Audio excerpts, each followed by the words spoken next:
Olá, eu sou a Camila, vim falar a respeito do Cometa da Concepção, que é sobre o meu filho. Uma pessoa achou o sinal e nominou assim.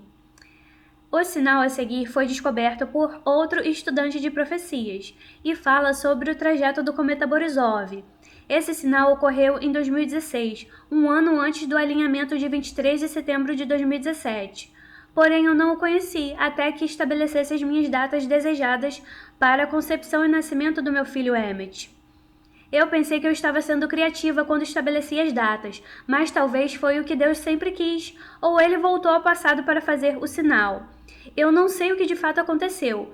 Tudo o que eu sei é que esse sinal ficou escondido de mim, até a data que eu precisava descobrir, e me impressionar que Deus disse antes de eu ter dito a respeito da minha gestação. Eu não sei se entenderão como eu estabeleci as datas, porque existe uma história longa de anos envolvida para essa criação. Mesmo assim, eu tentarei explicar o mais objetivamente possível. O dia 17 e 18 de julho que aparece aqui, no ano de 2023, eu inventei uma festa. Ela se chama Reconstrução e é para honrar as 13 tribos de Israel. A 13ª tribo é Diná, que nada fez para ser destituída de sua posição. E a minha indignação feminina me fez dar a honra que Diná não teve. Isso significa o que parece que significa, e teremos mais uma estrela na coroa, pois a rainha sou eu e Deus é o Criador. Pode colocar quantas estrelas quiser sobre a minha cabeça. Tem muito mais história envolvida nessa criação, até mesmo um Gênesis interessante, e as 12 costelas de todos serão reformuladas, porém em vez de acrescentar tiraremos, porque 13 não faz par. A costela que unifica as duas tribos faltantes será o meio, o osso no topo do peito, chamado de externo. Ele mostra um osso com aparência de cabeça de touro, é o Aleph Criador, o pictograma da primeira letra do alfabeto hebraico e é o pai. É um ponto de unificação por meio de casamento. Eu e o pai representaremos a unificação por meio de todos os corpos humanos. É esse osso que unifica duas tribos. Com relação a ele e a mim, unificaremos até mesmo no nível sexual. Espero que não haja espanto ou escândalo com a forma que amamos, pois casamento foi criado no Gênesis. E não é pecado, é santo e carregado de afeto. Pecado é matar e destruir a vida de pessoas inocentes. A minha festa da reconstrução vai do dia 17 ao 29 de Tamuz, que no ano passado foi 17 e 18 de julho, a data que aparece no sinal.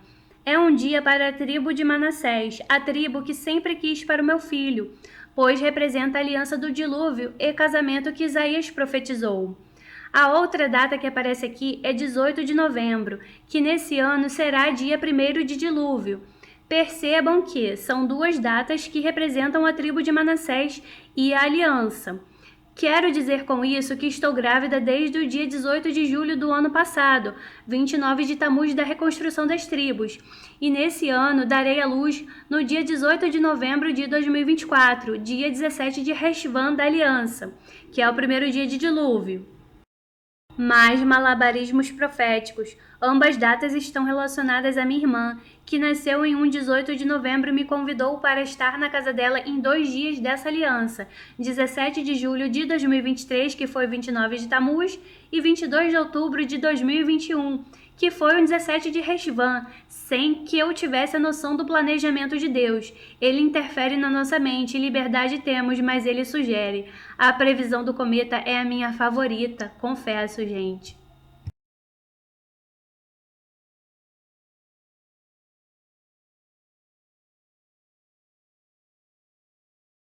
Hi guys, Hateful Raph here, bringing you my first and probably only YouTube video. I'm not a YouTuber and I don't have a YouTube channel, so please bear with me as I don't have much experience with this sort of thing. The reason I felt compelled to make this video was because I haven't seen any videos mentioning this newly discovered comet within the Revelation 12 signs in the stars and the constellations.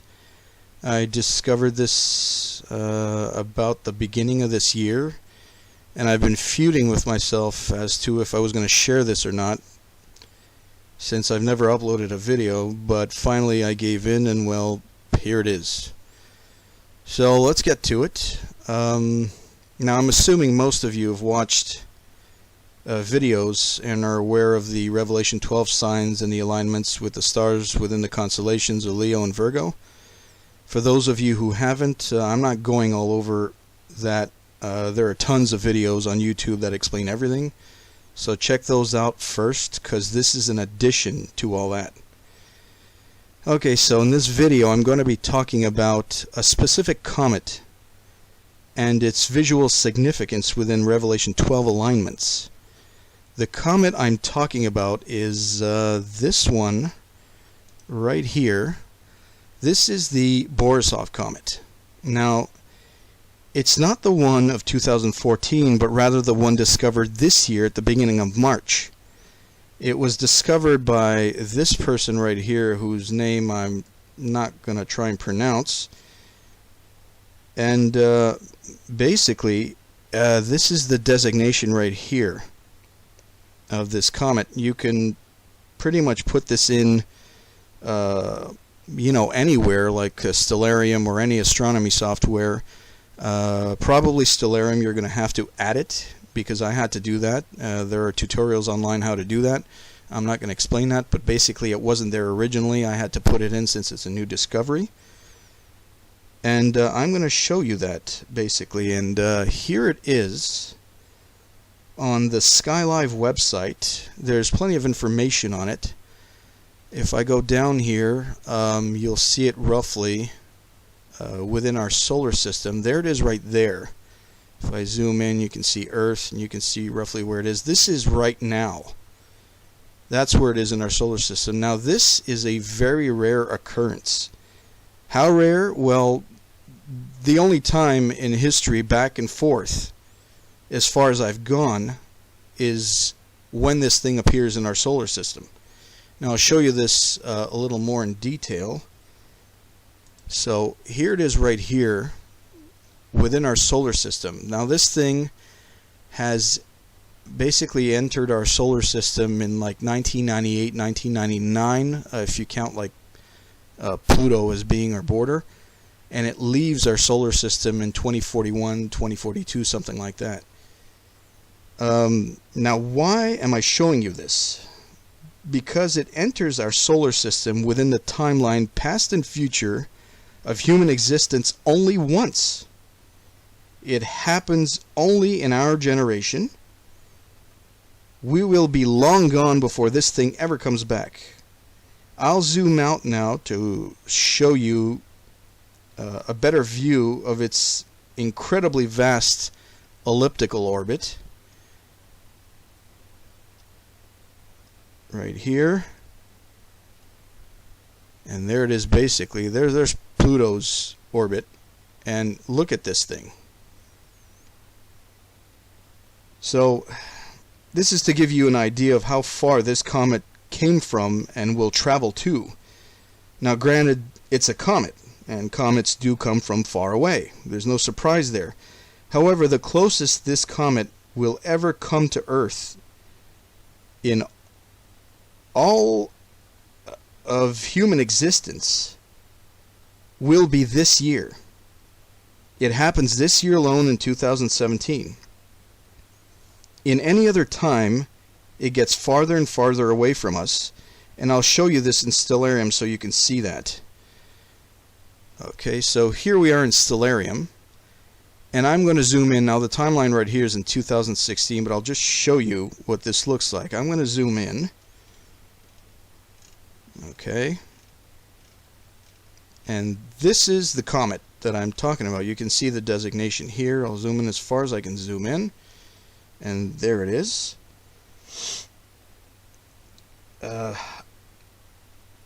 I'll date this to 2013, let's say. I'll start there, and I'll move forward in time, and you'll notice as it gets closer to Earth, it's obviously getting brighter within Stellarium. You can see that.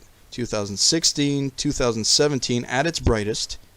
You go to 2018, 2019, 2020, and it pretty much vanishes either way, back or forward. I'm going backwards now again, same thing. Now, I've gone as far back within Stellarium as I possibly could.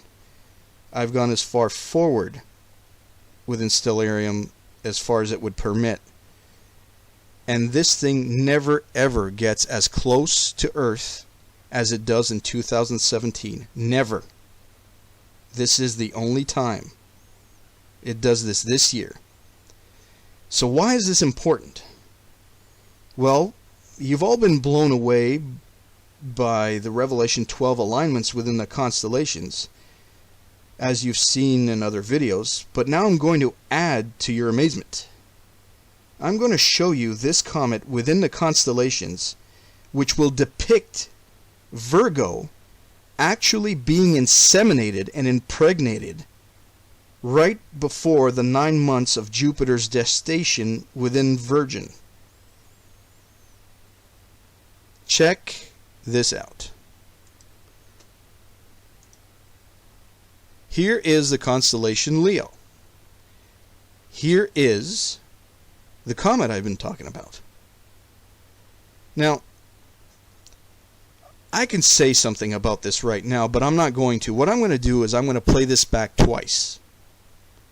I'm going to show you this. This is, right now it's dated to mid-2016. That's where it was in mid-2016. Or near, mid-2016, July. I'm going to play this back twice. I'm just going to let you watch it the first time, and you make up your own mind about what it is. Then I'll play it back again, and I'll give you my 2 cents. So what I'm going to do is I'm just going to move this forward within the timeline, day by day. So here I go. Clicking forward. We're in August 2016. Now I also want you to pay attention to Jupiter. Jupiter's right here, or rather there. So I'm going to move this forward. No, there it is.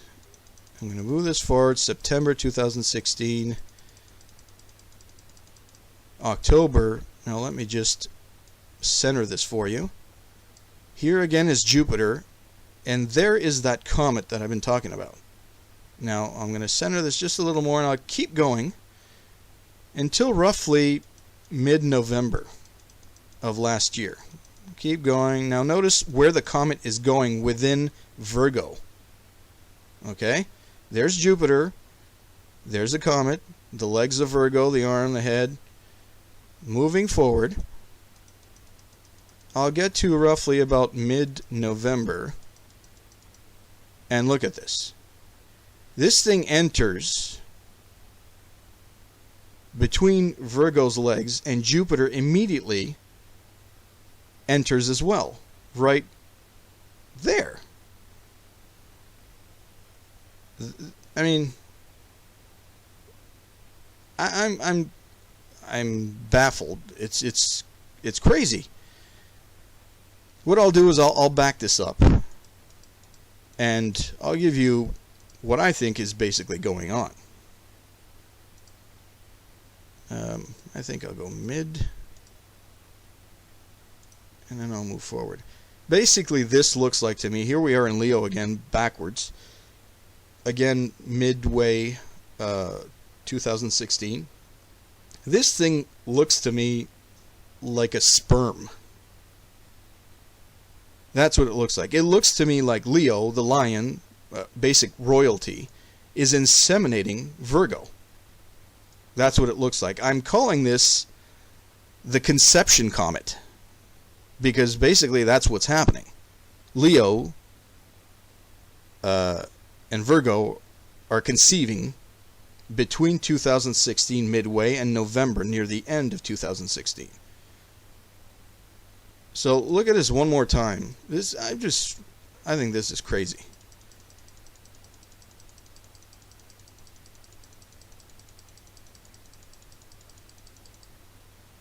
There it is. There's Jupiter. Moving forward again. Let me center that for you.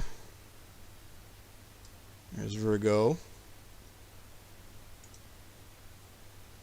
And here we go. Keep going.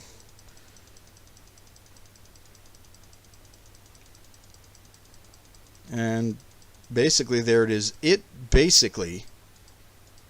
These two are just like right, look at the relation to each other. The comet enters between her legs, and then Jupiter is in her womb. Jupiter's in her womb. That's insane. Now, anybody who believes this is random and not designed, this along with the alignments, basically, if I go, further into the future, where we're talking the signs that everyone knows about, and I enter and I go right into September, basically the 23rd of September, I mean, we got the alignment there, which all of you are aware of, but what I've just shown you prior to that, 9 months prior, was the Virgo's insemination. And then for 9 months, Jupiter's there and then shoots out. Virgo's being inseminated. That's what I'm showing you right now. This is the conception comet, is basically what I'm calling it. Now I'm going to show you this in Stellarium. Okay? Here we go in Stellarium. This is where I showed you how I was zooming in and out of it. So I'll zoom back out and I'll show you this within the constellations. Here it is within the constellation Leo, and I'll just move forward to 2016, roughly July, midway. And I'll show you the basic movement here again. And I'll just sort of move this forward in time just a little bit. And you'll see as you get into November, I'll slow this down. And then you see once we get to like the 17th of November, something like that, this thing and Jupiter, look where Jupiter is, hits the line, this thing goes between, and you're like the 17th, and look at this. She's inseminated, and then Jupiter immediately enters her womb, and for the next 9 months it just retrogrades and then shoots out. I'm just basically showing you Leo, the lion royalty, basically inseminating Virgo just before the whole, September 23rd, 2017 stuff going on. Now this happens the end of, near the end of last year, it goes into fruition. Now let me show you, I've been as far back with Stellarium and as far forward with Stellarium.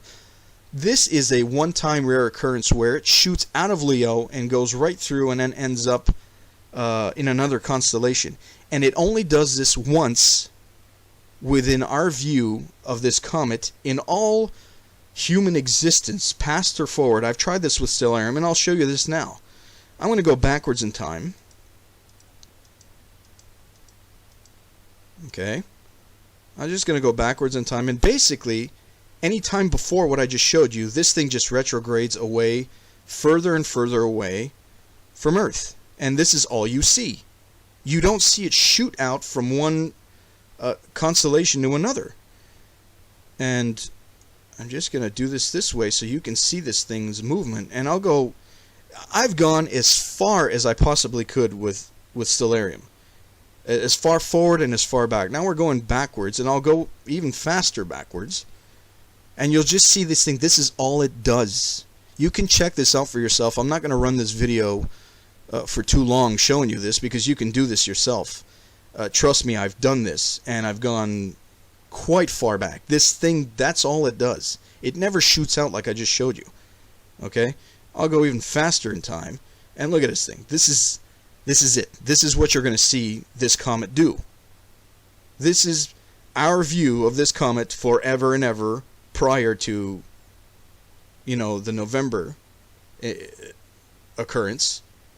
And this, I can go like crazy far back, and this is all it does. This is all it does. And I will show you this forward now. I'll stop this here. You can do this yourself. Now I'm entering like year 0.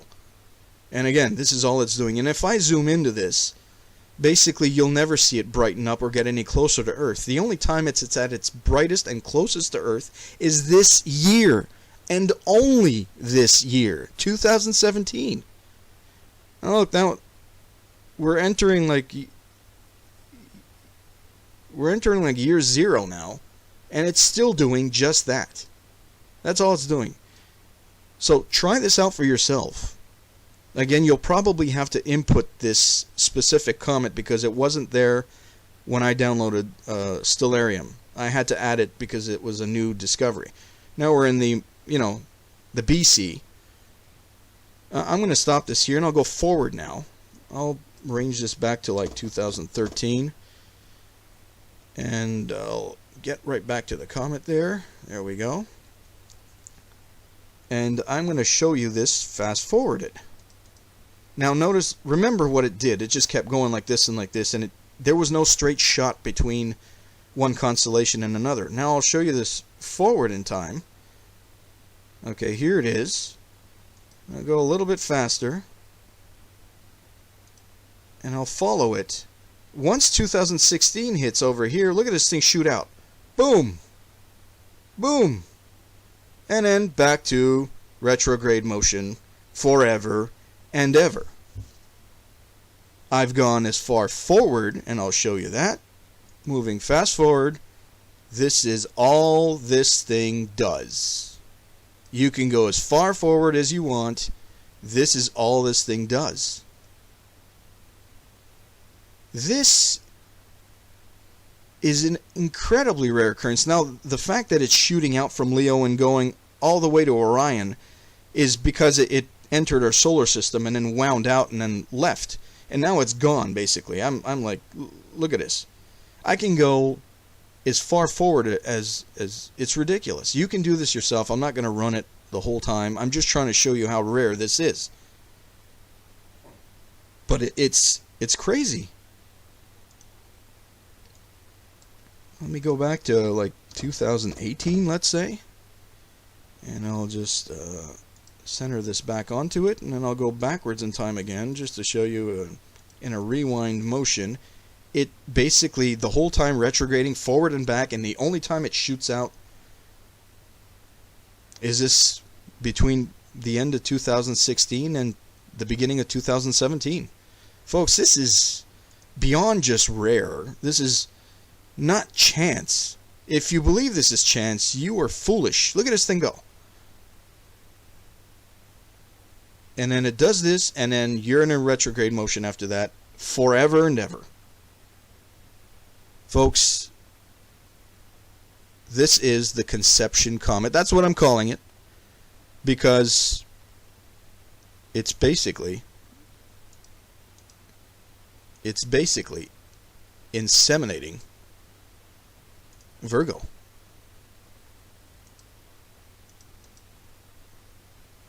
It's inseminating Virgo. One last time, just because I love doing this. There it is within Leo, theskylive.com. Now, I want to say one last thing before I end this video. I discovered this really by accident, or I was nudged into finding this, because when you originally come on this website and you enter the planetarium view where you see these constellations, this is not here. You usually, when you enter here the first time, by default there's a box here that asks you to search for an object. And the only way to see this is actually to go to that box and search the object. But here's the thing. The first time I got on this website, this was already here. And every time subsequently after that I've gotten back on this website, I've had to enter this again and again. But the first time I got on this website, this was already here. And that's the only way that I fell upon this. It was a random chance, or whatever you want to call it. Maybe I was nudged into it. I don't know. But the fact is, I would never have discovered this had this not already been incorporated into the view. Or, I would never have thought of even looking for this. When I first saw this, I was like, what the hell is this comet? And look what this looks like. So, one last time, day by day, it's moving away from Leo. And by the time we reach, like, November, there's Virgo over here. Center that for you.